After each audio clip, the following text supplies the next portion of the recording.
reasons that we all come to Toastmasters is so that we can become better speakers. But how do we do that? That is the question. Now, if you were at the open house last week, you had heard Arnie say that in order for us to do that, we need to practice. And today I'm going to talk to you a little bit about the Toastmasters manuals. Now, I am here to help, but I understand that not everybody always wants help.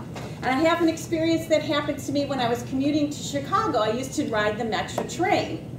And the way the Metro train is, it's the more expensive mode of transportation over the CTA, Chicago Transit Authority. And what they have nice cars, they have quiet cars, they have the bar car, they have the card playing car, and they have the bottom row, and then above that they have the top row.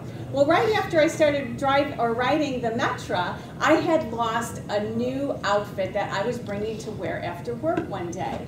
And I had so wished that someone had returned that outfit to the lost and found. So when I was leaving the train on another day, I saw somebody's coat hanging over the rail. So I picked up the coat, took it to lost and found, because that's what I would have wanted someone to do with my outfit. 2 days later, that same coat is hanging there again. I'm thinking to myself, wow, this guy picked up his coat. It was a raincoat. He picked up his coat, and now he's forgotten it again. What a cadet. So I take the coat, and I take it to Lost and Found. About a week later, that coat is gone. I'm up on the top row. Everyone's exiting the train. I can see the train is empty. I go to grab the coat, and from directly underneath me, this guy pops out. He goes, "Will you please stop taking my coat to Lost and Found?" Oh. So I understand that even though I'm willing to help, not everybody is looking for help. So if you have your manuals all down pat, you can just tune out now, because that's what I'm going to talk about. The reason that prompted this talk is because it seems as though, as I had said in evaluations a couple weeks ago, that not everyone is following the plan, the Toastmasters plan. And what it is that in the Competent Communicator Guide, there are 10 speeches, and in each of those 10 speeches, they are asking you to work on a particular skill. And I equate this to your general courses that you would take when you start college. You take all these courses that will pertain to all your different majors. In Toastmasters, you go through these first 10 speeches that will pertain to your advanced manuals once you complete your Competent Communicator.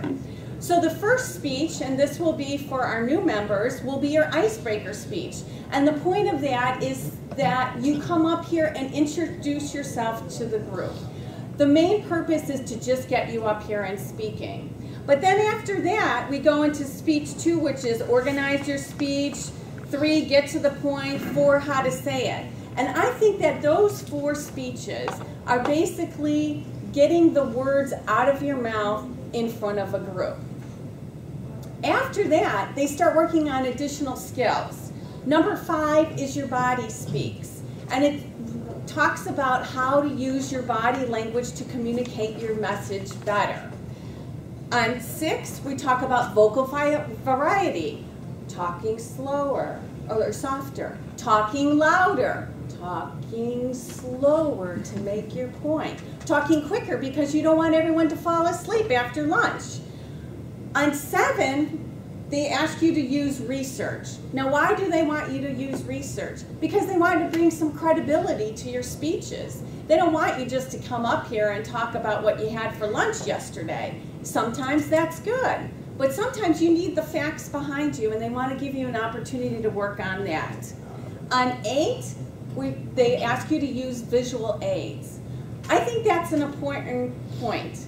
The reason is because in this group, and in all Toastmasters groups, there are different levels or people are at different points of their Toastmasters career. And I think what happens is new members, you see people come up here and bring their visual aids and do all these things. And so for your first speech, you're going to do your icebreaker, you're going to have a PowerPoint, and you're going to have props, and you're going to do this, and you're going to walk, and you're going to use vocal variety. And no, that is not what you're trying to do. You are just trying to take it step by step so that you can get down the basics.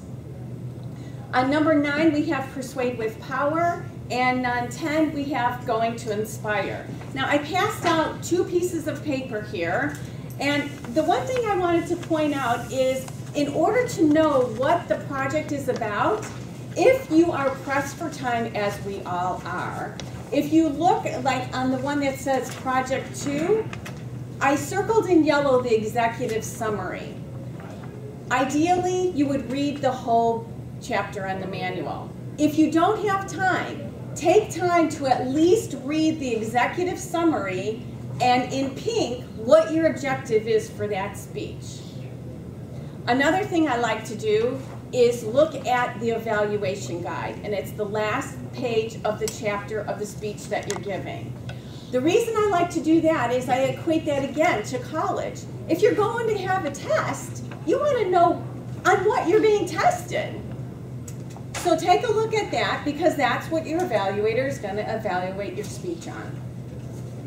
As a matter of fact, I included my evaluation speech for this speech. So if anybody wants to add any additional things that Ken may or may not miss, you're more than welcome to do that. The last thing I want to point out is, again, what Arnie said. This forum is for practicing. Really, it's a gift to have this crowd here to devote their time so that I can come up here and practice my speaking skills. Your time is valuable, and I appreciate that you're here to help me advance my skills. I practice different things, and I am not always successful, and I will talk about the speech that I gave in December. If anyone remembers that speech, I had the music playing during that speech.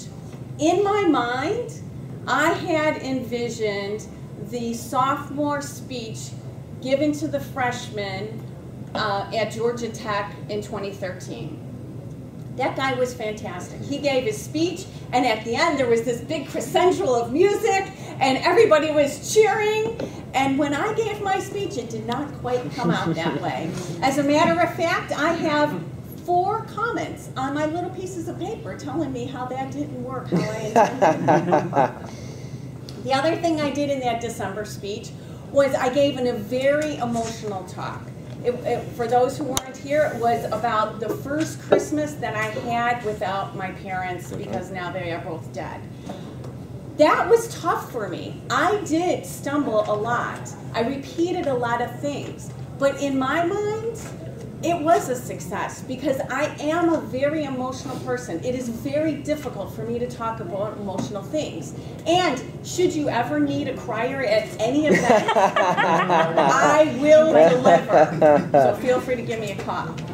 I hope, the one last thing I wanted to do is just point out is when you finish your Competent Communicator book, which is this one, then you can progress to any of the 15 manuals, the advanced manuals, and we have a couple people in this group who are on their advanced manual.